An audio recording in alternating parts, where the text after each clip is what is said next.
areas we have not done, we may be reducing the width. Minister of Works talks tough on delay in completion of road projects. It awakens our consciousness to the need to continually make required adjustments. World Literacy Day, paradigm shift to reduce rate of illiteracy in Nigeria. Politics is over, so every state we want to really affect.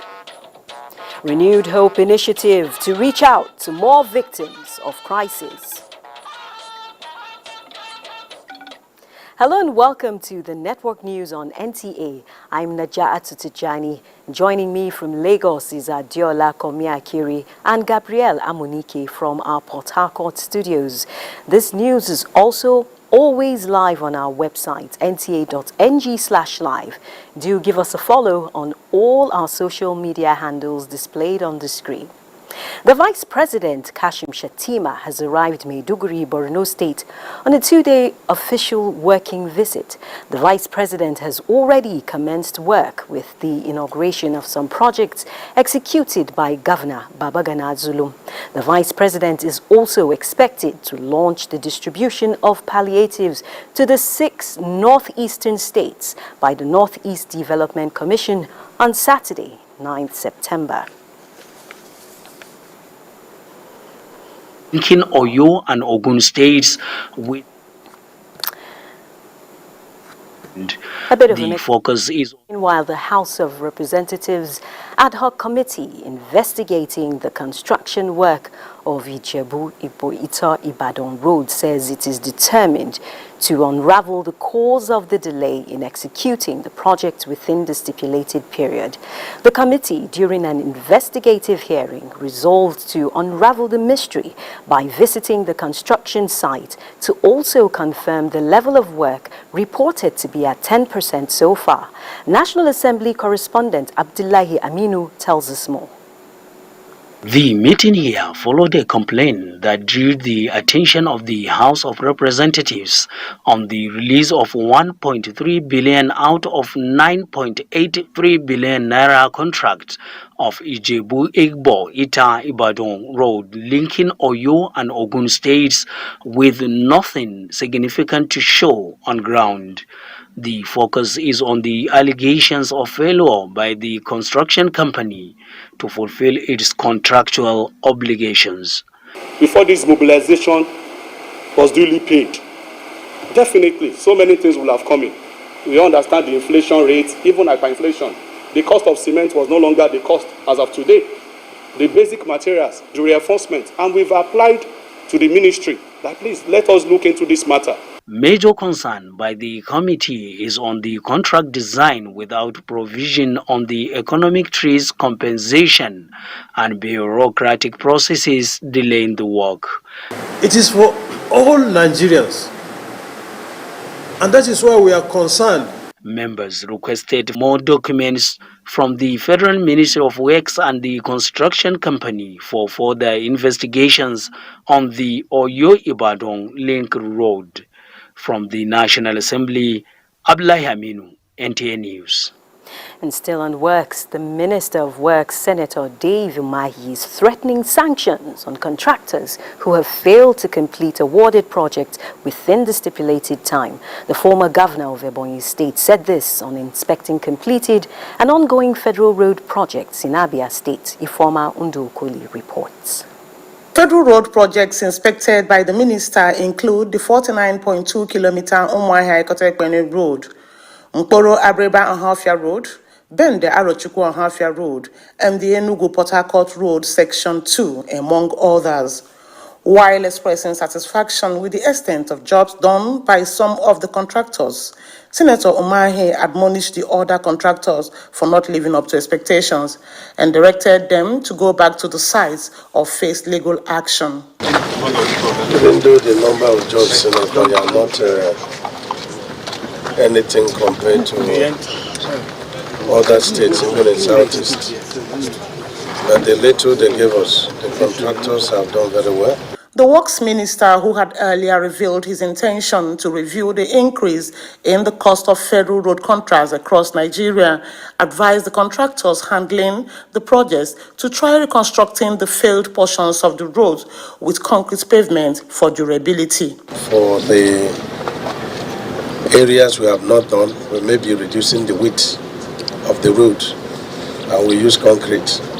If we have money in the contract, we can come back to do the shoulders. In Umuahia, Ifeoma Ndu-Okolie, NTA News. Meanwhile, allegations of kidnappings involving about 19 persons in Buari Area Council and the loss of lives of about 30 persons in a landslide allegedly caused by illegal mining in Kuje Area Council have been confirmed by the chairman of the FCT Area Councils in a meeting with FCT Minister Nyesom Wike in Abuja. Onoze Yakubu has details. Challenges of funding, insecurity and lack of development of the satellite towns, land allocation, teachers' welfare, as well as lack of organized transportation system in the area councils topped the demands of the chairman. The activities of mining in the FCC should be stopped. If you look at Duse very well, from Duse down to Buari, you begin to cry. Insecurity is a major problem. So, those of you who are outside the municipality, you need to work hard. The minister implores the area council chairman to judiciously manage their resources, assuring that his administration will not shortchange them. He tasked the area council chairman on ensuring proper sanitation in their domain by not only limiting their attention to just revenue collection. By God bless, I know with the project we don't have problem. Most of these things we are mentioned. What we need from you is cooperation and understanding. Without that, we cannot work together. The meeting with the area council chairman is the first since assumption of duty by the 17th minister of the FCT, Nyesom Wike, and the Minister of State. Onoze Yakubu, NTA News. Now back to the Vice President in Borno story. If you missed it, the Vice President is Kashim Shettima has arrived Maiduguri, Borno State on a 2-day official working visit. We'll retake that story again after this story, which is just coming in. The Ministry of Education says it will continue to leverage the ongoing progress and transformation in the development of literacy while setting the stage for lifelong learning of Nigerian adults and youth. The ministry made this commitment at the media briefing to mark the 2023 International Literacy Day. Using different available platforms, the ministry will create a paradigm shift from the usual way of doing things in the past to achieve reducing to the barest minimum the number of illiterates in society. 2023 International Literacy Day is promoting literacy for a world in transition, building the foundation for sustainable and peaceful society, and it awakens the collective consciousness on the need to always make the required adjustments.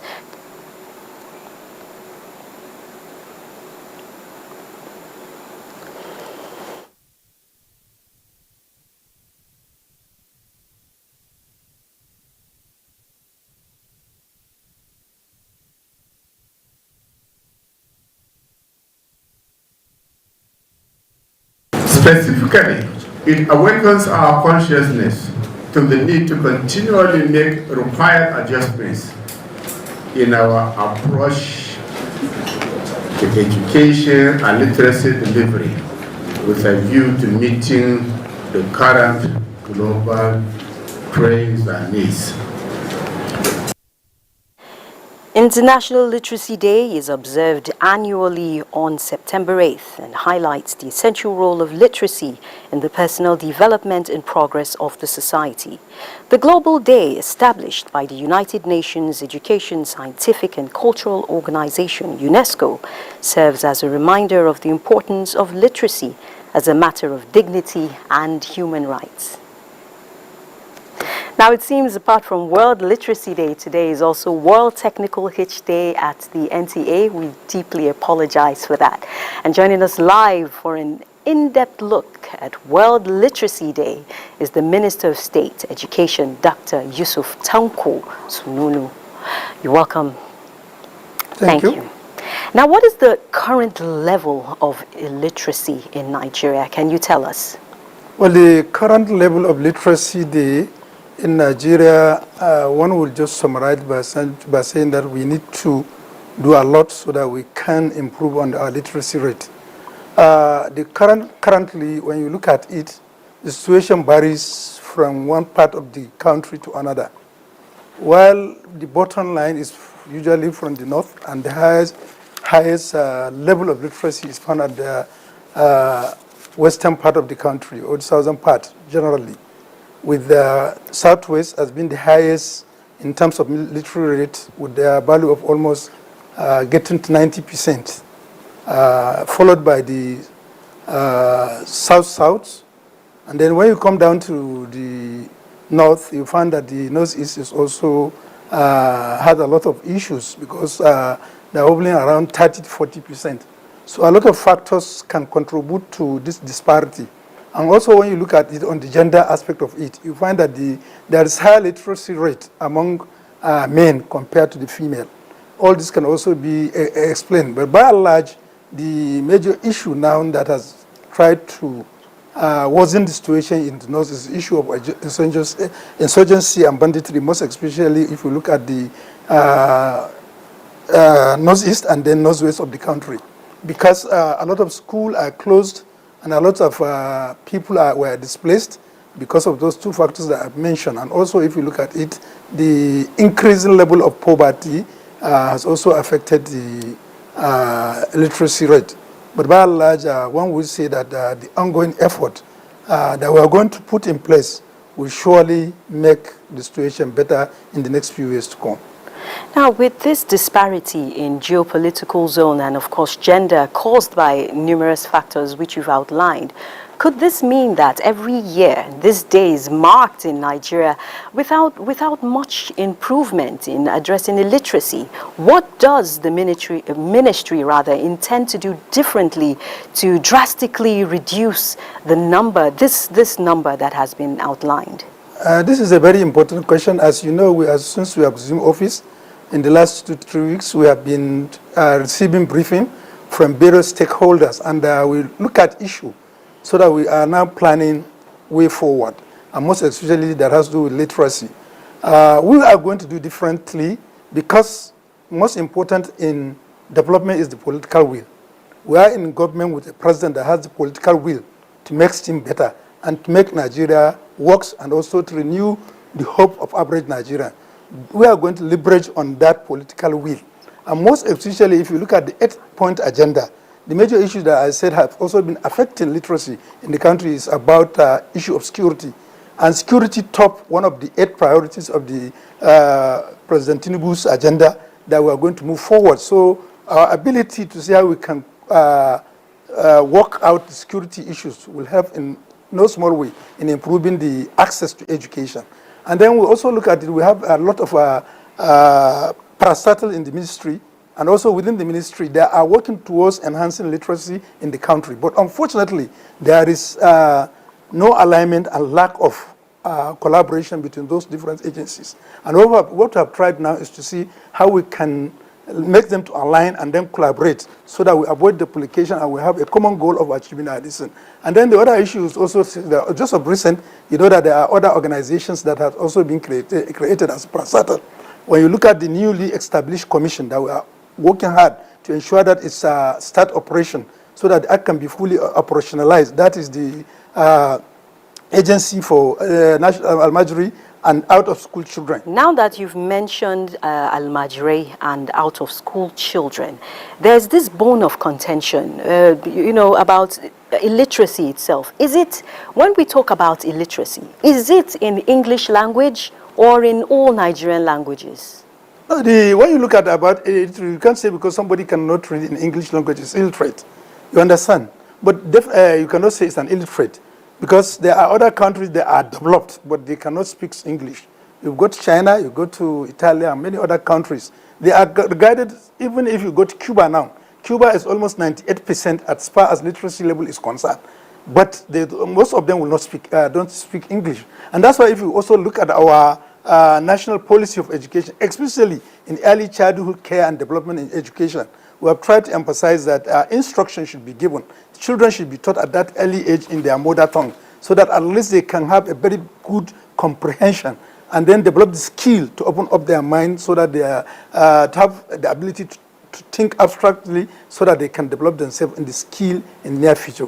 So we are not saying, but the ability to read, write, and comprehend what you are reading, what is written in whatever form. It could be Arabic, it could be English, it could be China.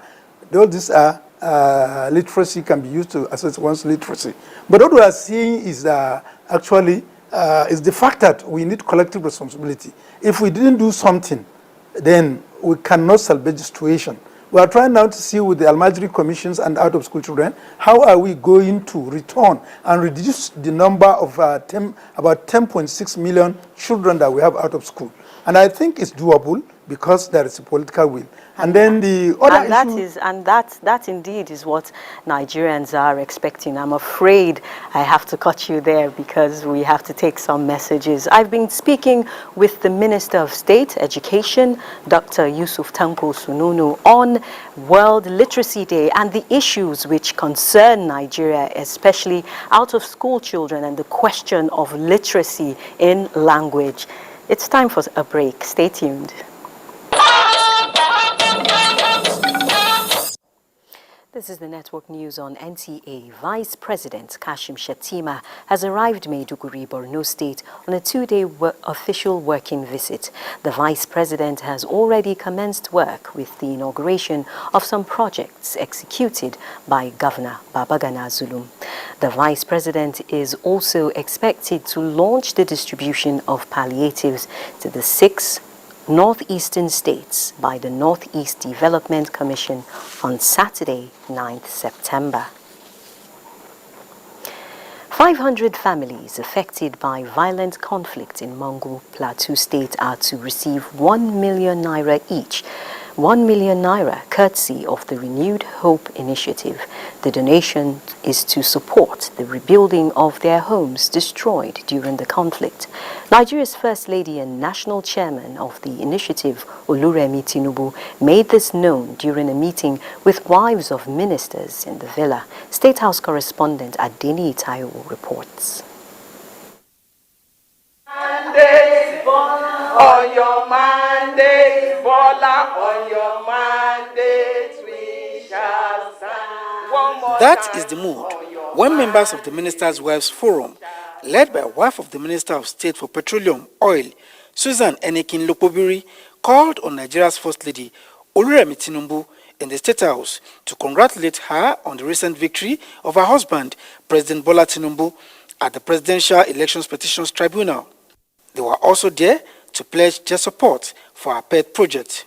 We will continue to support your dreams for Nigerians and to continually work behind the scene in supporting Mr. President's Renewed Hope agenda, making sure it succeeds beyond expectations of Nigerians, whether at home or in the diaspora. The driving principle behind the Renewed Hope initiative is to turn lives around for families in Nigeria, and this is a duty that must be prioritized well and beyond the dictates of party politics.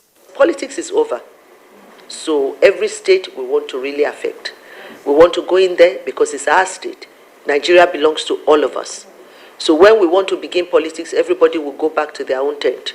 But right now, Nigeria is what is more important. It's more important than any party or any political affiliation. From an initial projected number of 250, the number of affected families that will benefit from the 1 million naira donations by the Renewed Hope initiative is now put at 500. They want to go back and rebuild.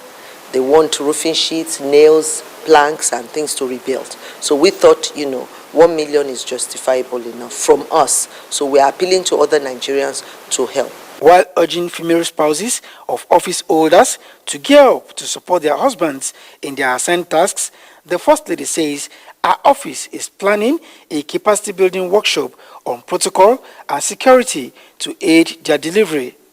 In the State House, Adini Itaiwo, NTA News. Still on giving hope to those affected by conflict, the federal government has expressed commitment to resettle all displaced Nigerians with livelihood support to give them a sense of belonging and a new start away from the trauma of conflict. The Minister, Humanitarian Affairs and Poverty Alleviation, Dr. Betta Edu, made this known during an assessment visit to Shuwari IDP camp, Maiduguri, as part of a 2-day official engagement in Borno State. Pauline Kujevana reports. Shuwari camp is not government designated, hosting about 5,000 persons coming from different parts of the state, seeking refuge after their communities fell in the line of conflict or economic hardship. A warm reception was accorded the Minister of Humanitarian Affairs and Poverty Alleviation, Dr. Betta Edu, who showed act of humanity by going down their level, feeling and sharing in their living condition, followed by support of cash, mattresses, pillows, blanket, bed sheet and mosquito nets.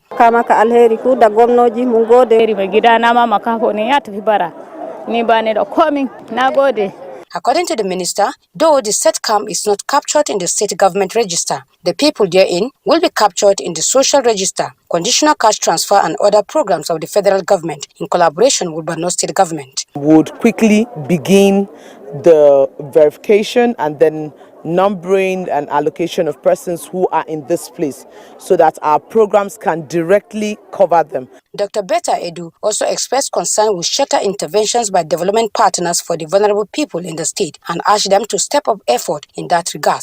While the government is doing its best to build houses where they can resettle in the different resettlement cities, it's important that our partners, our development partners that are supporting, switch from tarpaulins to building at least proper makeshift homes. The goal for the social register is to get everybody, especially the vulnerable people, feel the impact of the administration of President Ahmed Tinubu. In Maiduguri, Pauline Kujevana, NTA News. And now to election matters. Nigeria's 24 years of uninterrupted democracy and the Fourth Republic should be upheld as a shining example for the African continent to emulate.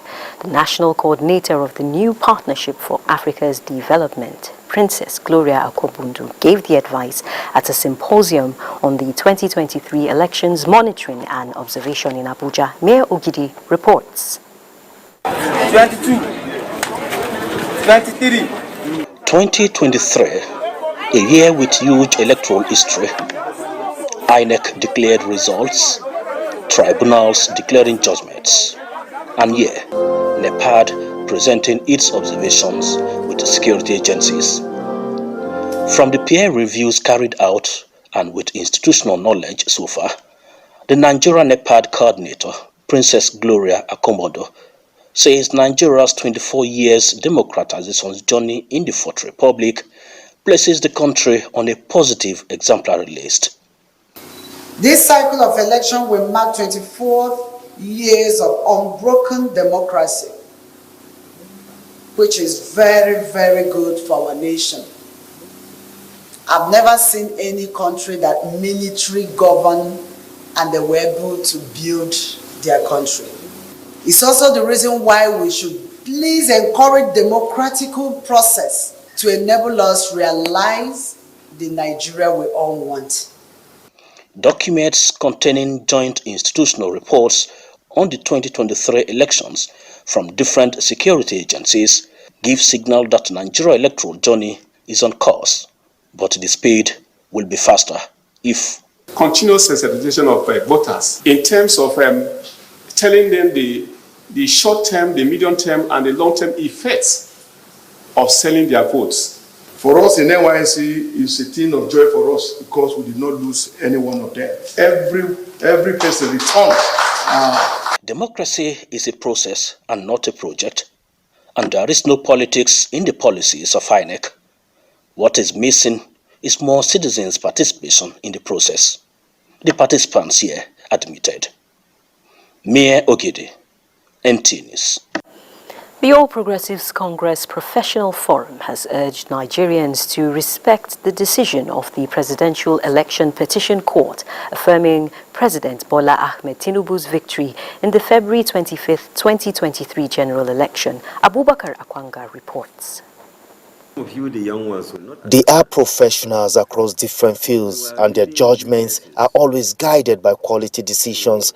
And for the Presidential Election Petition Court's verdict, the jurist did a good job. It has put to rest all false narratives about electoral process. The tribunal also vindicated our stance that the presidential elections was the best in the country's modern history, considering how it shook the country's political landscape. The forum urged Nigerians, especially interest parties, in the outcome of the February 2025 presidential poll to concede defeat and desist from any attempt to polarize the country. The way the social media keeps on bashing our judges is most unfortunate, particularly in this instant case. This case was one of the most holistic cases. The judges took the issues one after the other, backed their decision with decided cases, married facts to the law, and arrived at their conclusions. These eminent Nigerians say they are satisfied with the 100 days of Tinubu's presidency and offered themselves for service to the nation in actualizing the renewed hope mantra. In Abuja, Abubakar Akwanga, NTA News.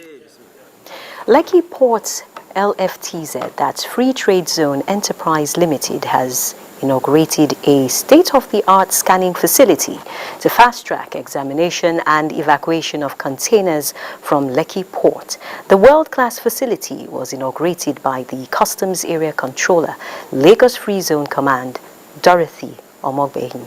The Customs Area Controller expressed confidence that the facility would optimize the inspection process and increase cargo turnaround time at the Lekki Port.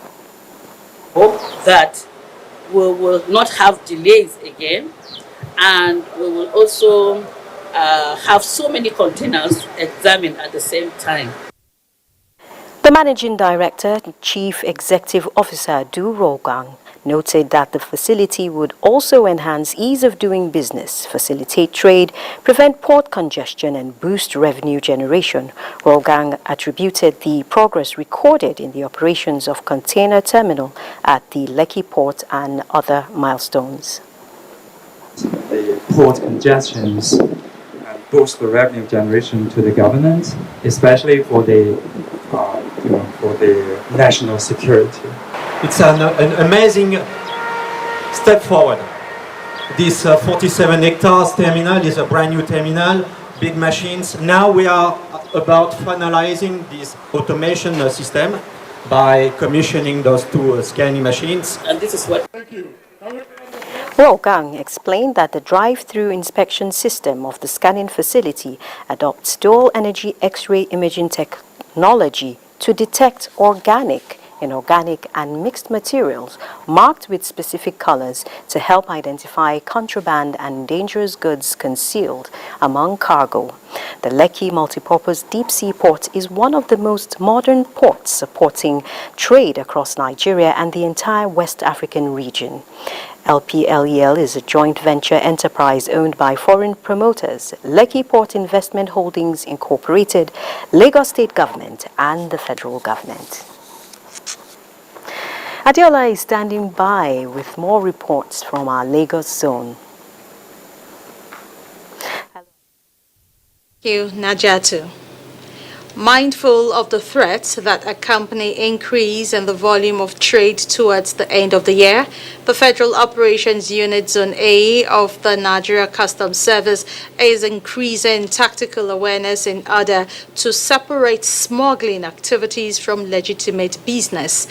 While the zone's capacity to achieve this mandate is boosted with the donation of operational equipment, the acting controller, Hussein Ejibunu, is advising members of the public to be guided and avoid unwholesome importation that could put them on spotlight. Michael Olaleye reports.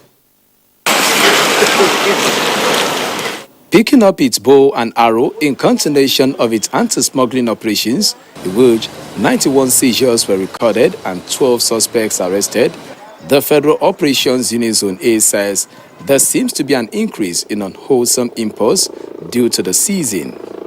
Winning the war against the unknown enemies with zero casualties is a plus in fulfilling its responsibility.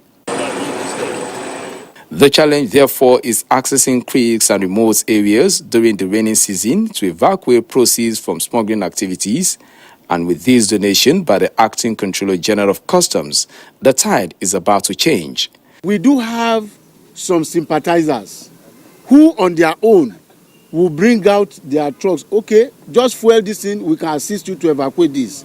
After some days, you hear that smugglers will trail those people and will start attacking them, that they are the ones giving customs information. Now, with these new vehicles being given to us now, that is a thing of the past. The customs said for every illegal importation, there are economic and health consequences. Therefore, it is important that Nigerians join the vanguard against smuggling activities.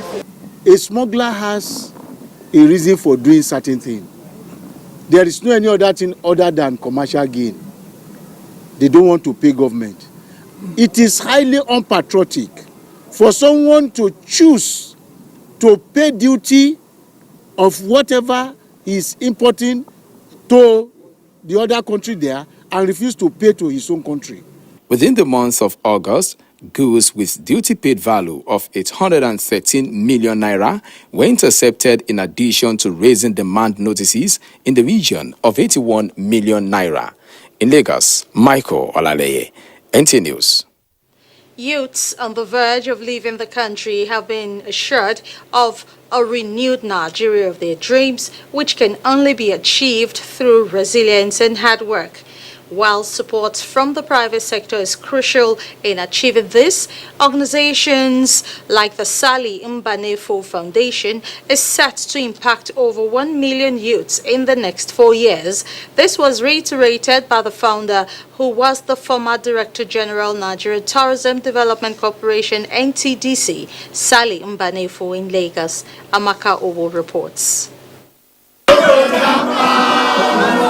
Despite the number of Nigerians leaving the country in droves, data from the African Polling Institute says that about 69% of Nigerians would relocate out of the country if given a chance. The campaign Young Lives Matter, I No Go Japa, is in line with the mission and vision of the Salim Banifo Foundation that provides empowerment platforms and opportunities for youths across Nigeria since 2007, with presence in 16 states of the country. Beneficiaries were drawn from various parts of Lagos State. This foundation will help me to grow, and that will enable me not to leave the country. The founder believes Nigeria offers possibilities for youths to attain their lifetime ambition and the need to reverse Japa trend, as there is no place like home. It is a time when Nigeria needs to resettle, reorganize and project forward. A country where 75% is made up of youth. If you keep silent, we will lose our youth. They will end up being medical doctors in America, so they'll be contributing to the GDP of other countries. The Sally Mbanefo Foundation avails young people opportunities for growth and transformation in various aspects, including education, talent discovery, job creation, funding, and digital skills. This year alone, we're going to be training over 1,000 youths with digital skills. All those hate, bigotry, negative things in the social media, we should embrace the positive about this country. The foundation is trying to upgrade young people to become 21st century enabled. We have a movie coming out very soon, actually. It's the first indigenous animated adventures movie. The Sally Mbanefo Foundation says Nigeria has a youth bulge. Therefore, it is paramount to engage this large demography for national development. In Lagos, Amaka Owo, NTA News. Please be reminded that you can follow this news broadcast live on our website at nta.ng/live and on our other social media handles displayed on the screen for updates. Time for another break, and when we return, we will be talking business with Benny Adams in Abuja. Please stay.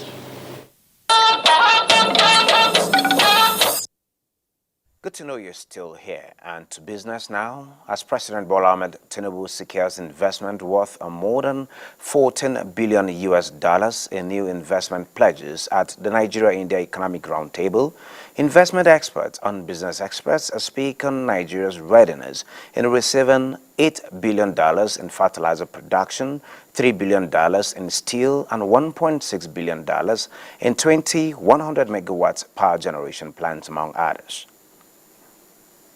So the fact that the president himself is leading the team shows that we are interested in it. And are we ready? Of course, we are ready. So these things will start, and then you now begin to distill what are the issues in different sectors, who are the people, then who are the people that will follow up, put the right people in right positions, make sure they have the right expertise, to make things work. Because we don't have any time to waste. Investors don't have time to waste. And the ECOWAS Commissioner for Political Affairs, Peace and Security, Ambassador Abdel Fattah Musa, says improved security in the Gulf of Guinea has impacted positively on trade, fishing and food security within the maritime domain of the region. This was at the stakeholders' maritime security and safety meeting in Accra, Ghana, where funding is being advocated for 120 personnel manning 4 maritime zones set up in Ghana, Benin Republic, Cote d'Ivoire, and Cape Verde to beef up security in the Gulf of Guinea.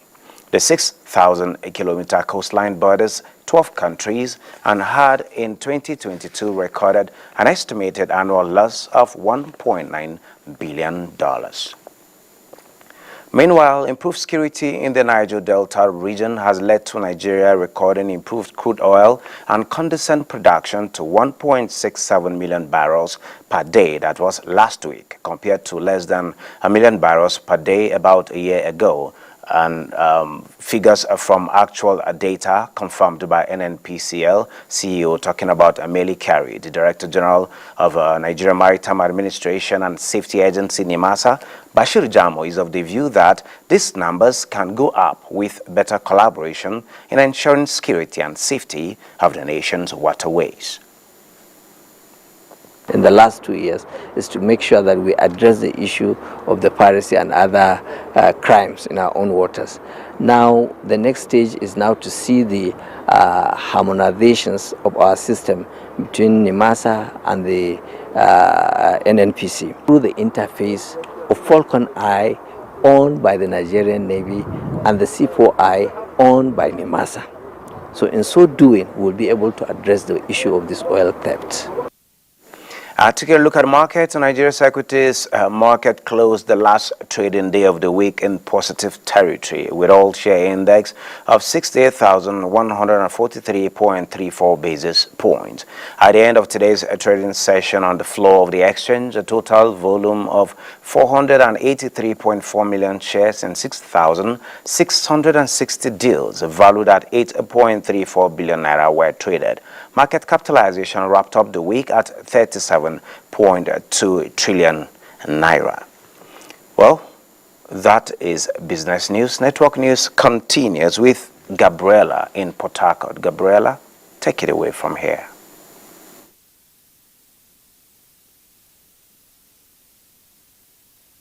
Benny, welcome to Port Harcourt. Rivers State Government has donated a high-capacity firefighting truck to the Federal Airport Authority of Nigeria, FAN, to improve safety of flights operations at the Port Harcourt International Airports. Osinachi Abraham reports. The donation of the firefighting truck is to help in solving the immediate and remote problems of operations at the airport. The governor emphasized that the fire tender will foster the safety of flight operations at the Port Harcourt International Airport. This fire tender is for effective running of the airport and also to upgrade the airport for the benefit of the Rivers people. I stand here on behalf of the government and the good people of Abuja State to officially hand over these documents showing the official proof that this fire tender has been given to you. The Director of Airport Operations, Federal Airport Authority of Nigeria, FAN, after taking delivery of the item, thanked the governor for the gesture and assured that the facility will be put to good use. If we don't have firefighting, particular firefighting for the airports, we don't have an airport. And these equipments are extremely very expensive. So as he said, he has done his own to us. We are doing our own for the best. We are going to make sure that we are going to remove the burden of stressing people from this region, driving all the way to Lagos, to Kano, to fly international. Rivers State government, as part of its corporate social responsibility, is reaching out to federal government agencies in various capacities. In Port Harcourt, Osinachi Abraham, NTA News. The Joint Task Force housed at Operation Delta Safe has destroyed a vessel, MV Ofuma, after its investigation showed that it was allegedly used as a storage for over 20,000 liters of illegally refined automotive gasoline oil. The destruction of the vessel alongside a wooden boat took place within Isaka Creek in Okrika local government area of Rivers State. Kingsley Amajiri has more to tell us. The crude oil-laden vessel MV Ofuma was intercepted by the maritime component of the JTF at Abuja Jetty and subsequently paraded with the suspects. Sample of the product was taken by officials of the Nigeria Mainstream and Downstream Petroleum Regulatory Authority for testing. The JTF findings confirmed that the product failed the standard requirements for automated gasoline oil (AGO), indicating that it was illegally refined. On 27 August 2023, another vessel, the one we are on board right now, MV Ofoma, was discovered and intercepted by own troops with more than 20,000 liters of illegally refined product suspected to be automotive gas oil in Abuluma. The vessel was subsequently set ablaze in line with extant directive.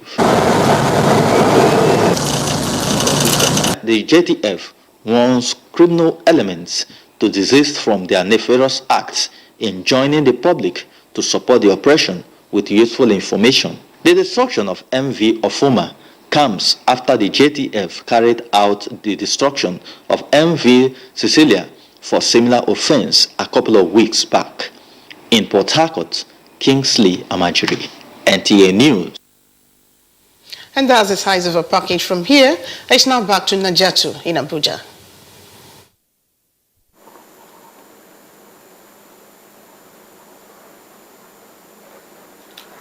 Thank you, Gabrielle, and welcome back to our Abuja studios.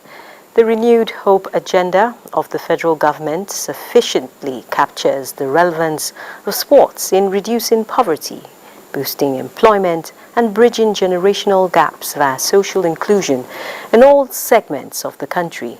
The Minister of Sports Development, John Eno, stated this in an interview with State House correspondents after an audience with Nigeria's First Lady, Oluremi Tinubu, at the Villa, saying, "The more Nigeria promotes sports, especially the ones involving women, the more everybody would be gainfully engaged."